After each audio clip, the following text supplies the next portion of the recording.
Assalamualaikum warahmatullahi wabarakatuh. Perkenalkan, nama saya Rohman Nurfadilah dari Prodi Bimbingan Konseling Islam dari Universitas Islam Haji Muhammad Idris Samarinda. Tujuan video ini saya buat untuk menyelesaikan tugas dari Bapak Hasan Abdillah, SPSI, MPSI dengan mata kuliah pengantar psikologi. Judul materi yaitu pendekatan Gestalt. Mari langsung saja kita lihat videonya. Semoga video ini bisa dapat dipahami. Langsung saja kita masuk pada pembahasan tokoh-tokoh pendekatan Gestalt ini. Ada beberapa tokoh. Yang pertama ada Max Wertheimer, yang kedua ada Kurt Kafka, dan yang ketiga ada Wolfgang Kohler, di mana tokoh tersebut merupakan pendiri dari teori Gestalt, di mana teori ini membahas mengenai persepsi, dan juga Gestalt ini muncul sebagai reaksi atas penolakan dari pandangan strukturalisme dan juga fungsionalisme, di mana teori ini mempunyai pandangan bahwa manusia itu cenderung memiliki persepsi dari segala sesuatu sebagai satu kesatuan. Jadi begitulah cara pandangnya manusia. Menurut Gestalt, karena manusia itu memiliki kecenderungan, yaitu melihat segala sesuatu itu berdasarkan sebagai satu kesatuan, bukan secara individu per individu dan juga objek per objek. Selanjutnya di teori Gestalt ini dikenal sebagai istilah phenomenon, yaitu suatu objek yang statis apabila muncul atau dimunculkan dalam rangkaian dinamis dan dalam waktu singkat akan membuat tampak seperti gerakan. Nah, contohnya ada pada gambar tersebut atau video tersebut, di mana video tersebut itu bergerak secara bergantian. Kita lihat sebagai gerakan memutar dari lingkaran warna kuning, apabila sejatinya merupakan kejadian menyala dan mati secara masing-masing pada lingkaran tersebut.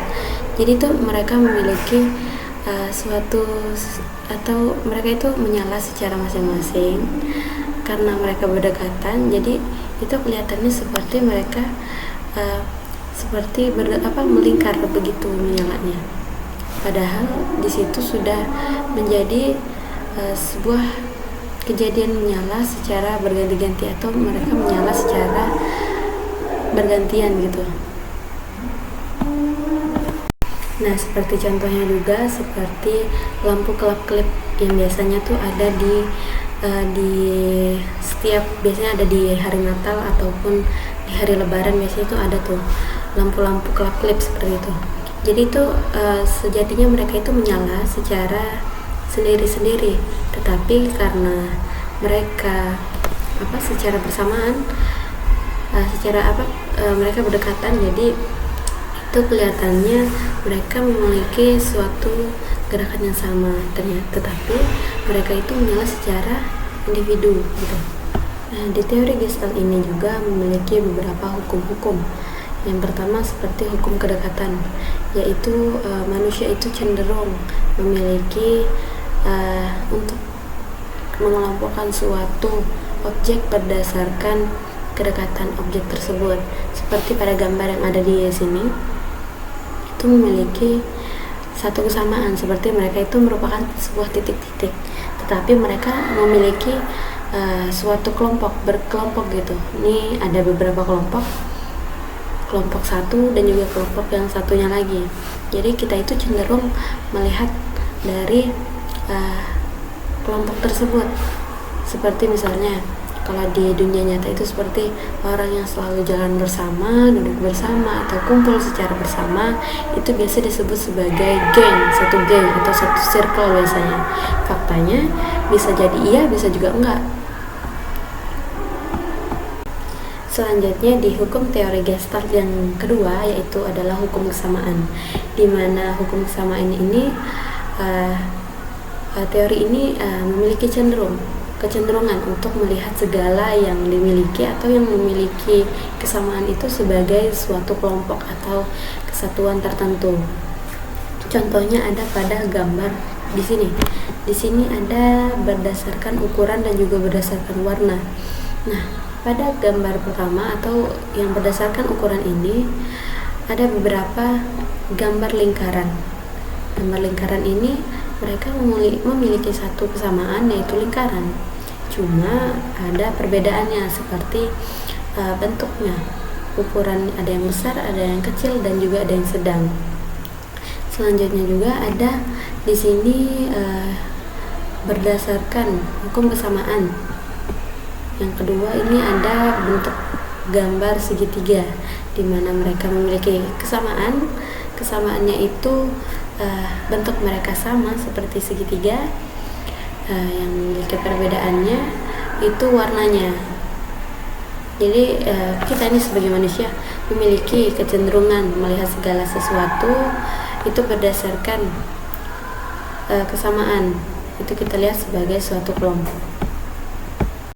Selanjutnya hukum teori Gestalt yang ketiga, yaitu hukum ketertutupan, di mana manusia itu memiliki cenderungan untuk mengisi celah atau kekosongan pada suatu pola, objek atau pengamatan yang tidak lengkap. Yang bisa kita lihat di sini atau di bawah ini ada gambar. Kalau kita lihat ini seperti gambar segitiga dan juga gambar bola ya.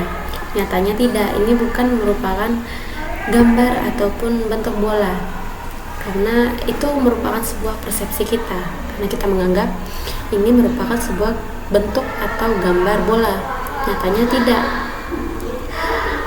itu merupakan persepsi kita.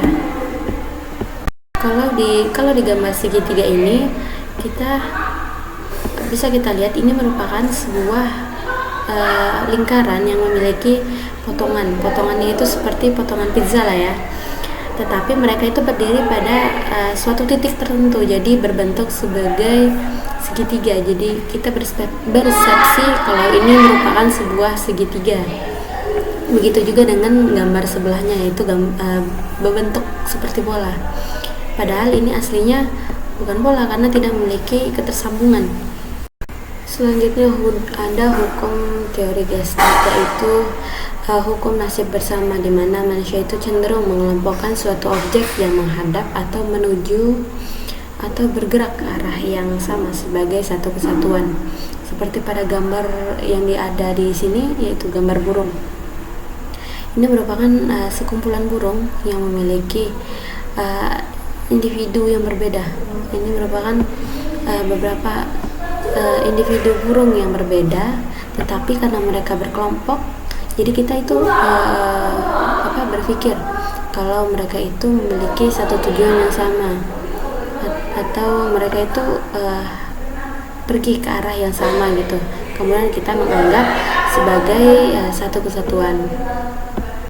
Selanjutnya di hukum yang terakhir, yaitu hukum pengalaman masa lalu, di mana manusia itu memiliki kecenderungan untuk mengkategorikan segala sesuatu atau objek berdasarkan pengalaman masa lalu.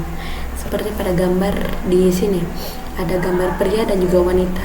Biasanya di logo-logo ini terdapat pada tempat umum ya, atau di WC tempat umum. Dimana kita ketahui kalau gambar yang pertama ini merupakan khusus untuk WC pria biasanya.